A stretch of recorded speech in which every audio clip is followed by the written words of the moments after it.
bonjour à tout le monde.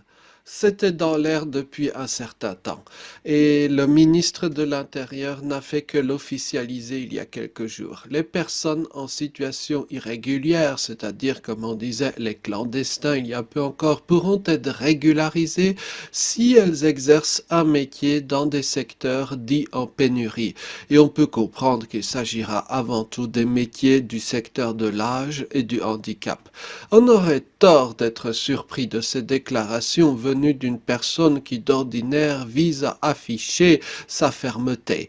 Mais le secteur est tellement difficile sur le plan de l'emploi que des mesures qui paraissaient encore il y a peu impensables deviennent nécessaires.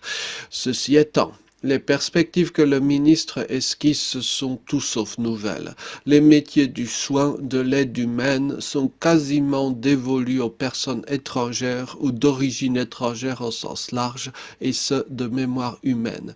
Et qu'on se dise les choses, souvent cela fait bien longtemps que l'on ne peut plus réellement vérifier le statut légal ou pas de la présence d'une personne sur le territoire à qui on confie ces tâches, tant les besoins sont immenses et la situation dramatique. Et mieux, ce n'est pas vraiment une spécificité française. À peu près partout en Europe ou dans les pays dits occidentaux, des observations similaires pourraient être faites. Les pays d'origine changent, mais le schéma général demeure. Si traditionnellement une part considérable des métiers des hôpitaux français revenait à des personnes que sais-je d'origine antillaise ou guyanaise, dans d'autres pays européens, ce pouvaient être des personnes venues par exemple du Nigeria. L'extrême droite protestera en disant qu'il s'agit d'une capitulation. L'extrême gauche, avec d'ailleurs une certaine porosité des arguments entre les extrêmes, dira que c'est à cause de l'indigne faiblesse des rémunérations. Et ce point est parfaitement exact. Mais soyons honnêtes avec nous-mêmes.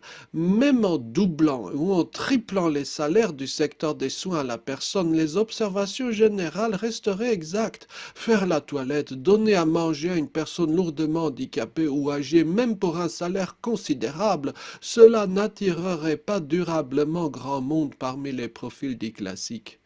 Quand on a la chance de rencontrer les petites mains discrètes de ces secteurs, petit à petit, une autre explication se dessine. Pour ces personnes, ce métier fait sens. Ce qui m'a beaucoup frappé, c'est que souvent, par exemple, les travailleurs de culture haïtienne, lorsque la personne âgée dont ils s'occupaient décède, s'impliquent parfois fortement dans les obsèques, les cérémonies funéraires, alors même que du point de vue économique, c'est une aberration. Ils ne gagnent plus rien, leur tâche est finie, ils devraient travailler ailleurs. Ils partagent avec la personne ses histoires et souvenirs et souvent les racontent à leur propre famille. Et un point remarquable, il y a parfois des personnes hautement diplômées ou ayant exercé de hautes responsabilités dans leur pays d'origine qui choisissent ces métiers. Phénomène culturel, plus grande sensibilité du fait des moments difficiles que l'on a soi-même endurés en tant que clandestin dans la misère, un peu des deux sans doute. Mais le point douloureux est à venir. Plus on est occidental, plus on est riche, plus on est, comme on dit, libéré, hein, et moins tout cela est vrai. Tel pourrait être le sous-entendu épouvantable des déclarations du ministre. Malheureusement, pour ce cœur du sujet, nulle mesure bureaucratique ne va nous aider. Merci beaucoup, bonne journée.